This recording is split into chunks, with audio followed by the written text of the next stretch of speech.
Aujourd'hui, nous sommes à l'Hôtel de Région pour inaugurer le démarrage d'une exposition qui va durer un mois sur Cohabit et sur le thème de la créativité technologique.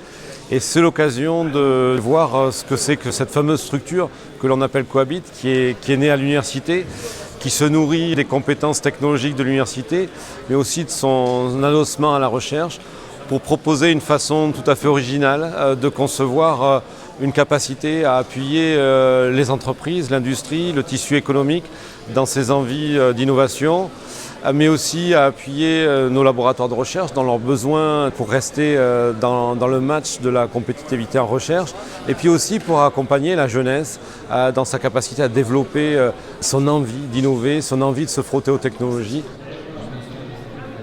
La région rentre dans la chaîne de valeur de la création, du transfert technologique, du développement des entreprises. Comment ?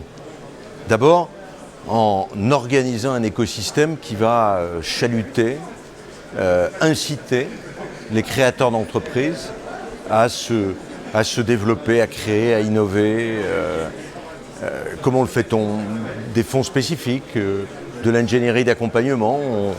On ne naît pas créateur d'entreprise, on le devient. Ça suppose du risque, ça suppose d'apprendre aussi beaucoup de choses. La région est là pour accompagner.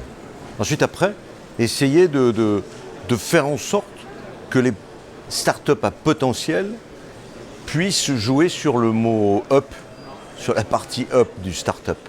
Comment on fait que les TPE créées qui ont le plus de potentiel, eh bien, on en accélère la croissance, de telle sorte que dans la compétition technologique internationale, que dans la création d'emplois, que dans la création de valeur, eh bien, notre région soit la plus présente. Si vous regardez tout autour de vous, vous allez le trouver immergé dans la centrale nucléaire. D'accord. Ouais. Donc, l'objectif du programme Région Startup, c'est d'accroître le nombre de créations d'entreprises innovantes en région et surtout de faire naître les pépites de demain. Donc c'est de travailler à la fois sur le start, en développant l'esprit d'entreprendre, en développant des lieux d'expérimentation, de mise en situation, notamment à travers la fabrication additive dans les Living Labs, les Fab Labs. C'est effectivement de pouvoir aussi attirer des porteurs de projets de niveau national et international.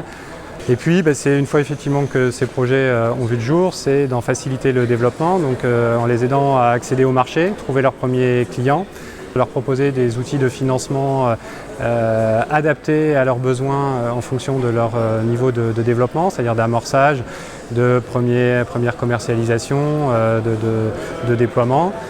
Et puis de travailler aussi sur l'internationalisation, donc d'aider ces entreprises à voir à l'international très vite.